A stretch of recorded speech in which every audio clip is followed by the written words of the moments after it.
like give her a bone so she wouldn't bark the whole time. So, all right, it looks like we are live. So, hello everybody. We are live again. I know I was live earlier, and it's really cool. So, both of the lives I've done today for speaker promos are for the same panel. Oh, So if you listen to this morning, get ready because you're also going to hear from Lindsay, who is also speaking on the lead generation panel, and it's really cool. So me and Lindsay met through a group twice on accident. The first time she asked a question and I answered it, and then I asked a question and she answered it, and I was like, oh, holy smokes, we're already friends when I went to message her about it. So guys, Facebook groups are so important, and be social on them. So before we start, I want to make sure we say that, be social on social. So, but all right, so Lindsay, you are here because we are being social, and you are going to be talking to us about lead gen. You're a lead gen expert. So tell us more about you and then your type of lead gen. Where do you gravitate towards? What kind of lead gen do you really like? Okay, so I will start out. I'll just say hi. I'm Lindsay. Hi, everybody. So I actually started in the online space about 7 years ago now. I left my job as an ABA therapist for the school board. Didn't know what I wanted to do next, but knew that I wanted to be home with my 2 kids, whom at that point I had not had, but I now do. And so I left, and going back to the importance of a Facebook group, I joined in a couple of Facebook groups about social media and made a connection with somebody, applied for an internship for a web design position and got it. And out of like over 100 people, I was one of the ones chosen. And that really catapulted my entire business and now 2 businesses. So Facebook groups, people really underestimate the value of them, but they're so powerful. So for me now, I have a digital marketing and web design agency. I teach social media at the college level, and I have a coaching and mentoring business that is really, really geared towards helping entrepreneurs get their next steps and know what to do and find their confidence. And really, I feel like Facebook groups, like I said, that was one of my first steps in lead generation. That's where I gravitated to. And so what I used to do, I joined some groups, a bunch of groups, and I would show up regularly. I would serve freely, and I really crafted my own pitch so that I could connect with people on their posts, and I stood out because, especially as we know, when somebody posts a job opportunity in a Facebook group, it gets slammed, right? People are all over it.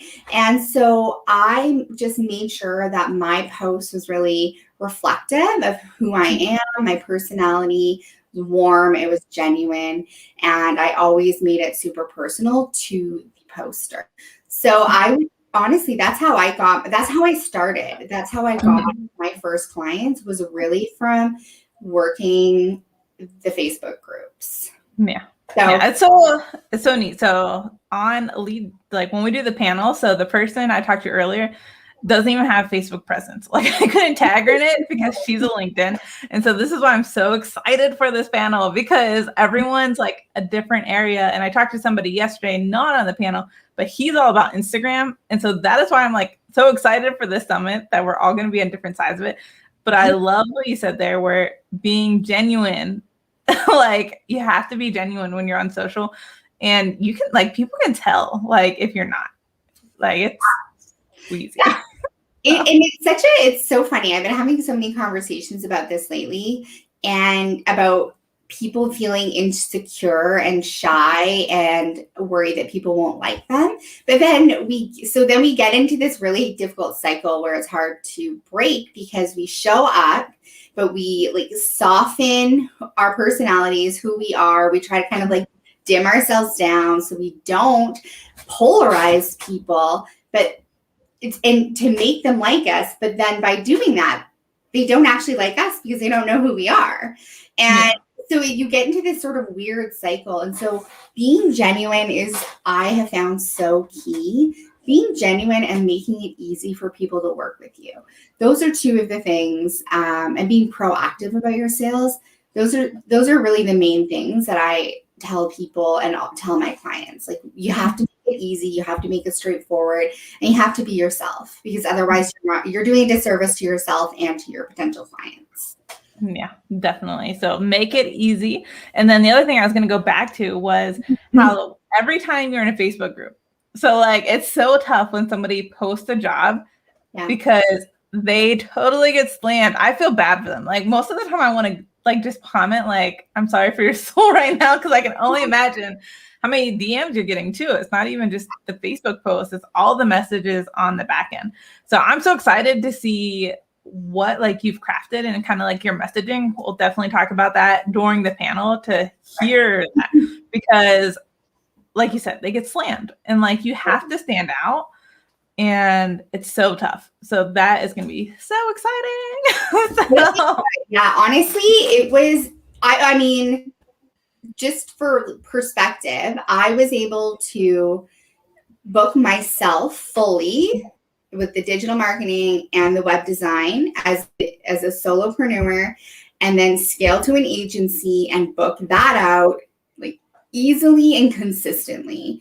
And it really wasn't until a year ago that I started using Instagram as a more as a secondary lead generation platform. I really focus on other people's Facebook groups, and it worked so well for me. Yeah. So that's so cool. So I think it's just so important for all of it. And so many people feel like they need a Facebook group to be able to sell. So I love that you just said, like, you know, you're using other people's groups and being in a way that you're not breaking the rules, because it's so hard with Facebook groups and their rules, or you can't do this, or this. Like, I've been banned from groups just for like asking for podcast guests. It's crazy. And so like, I definitely love the whole collaborate over competition side of it, and being able to do it this way is perfect.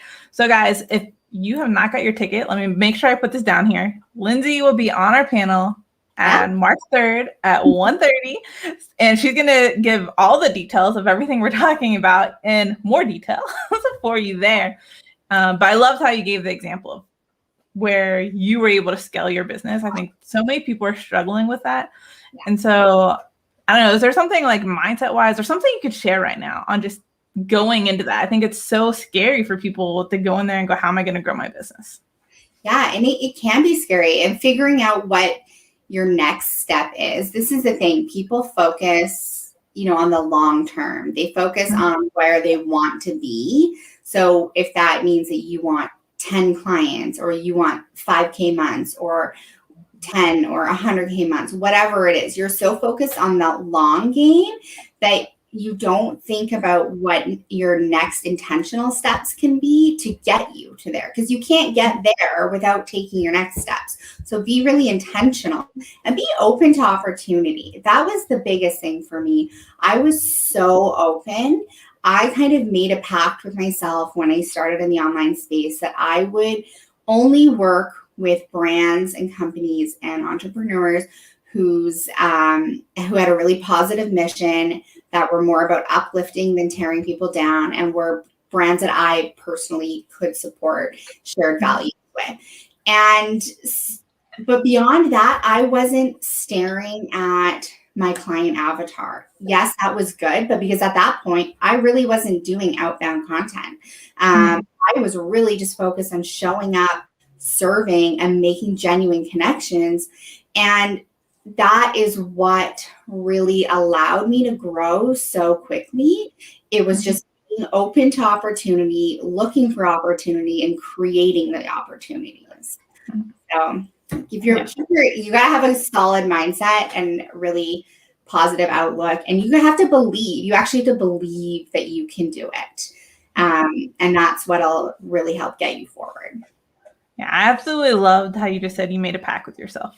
Like, you made that pact with yourself. And I love that. Like, we are definitely talking about niching, like how to find your niche. But I love that how you started out was, being open.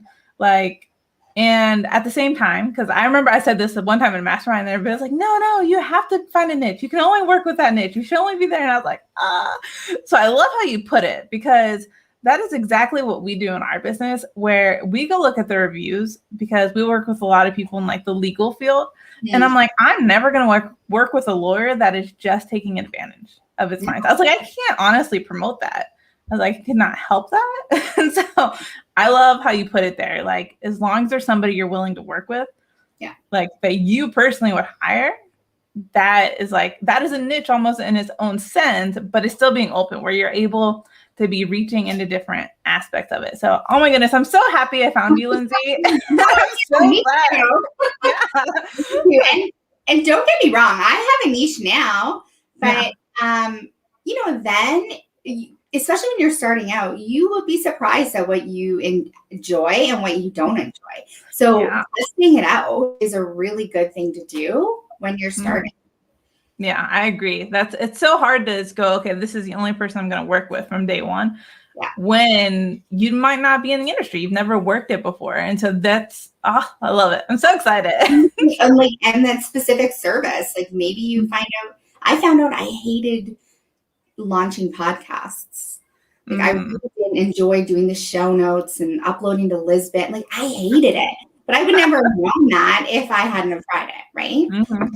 So just being open was really, really beneficial. Well, I'm your podcast girl if you need somebody. So whereas I think I'm the opposite, where I actually, being on social is so to me sometimes, but I know how important it is. So I do it, but it like drains my soul. Yeah. So. And that's the thing, right? You find you find what you like. And that's like one of the beautiful things is when you're an entrepreneur, you get to do that. And why we're already inherently just coloring outside of the line. So why are we trying to cram ourselves back in? It doesn't make sense to me. So do what you love. Awesome. Well, okay, guys, she is going to be live with us on March 3rd at 1:30.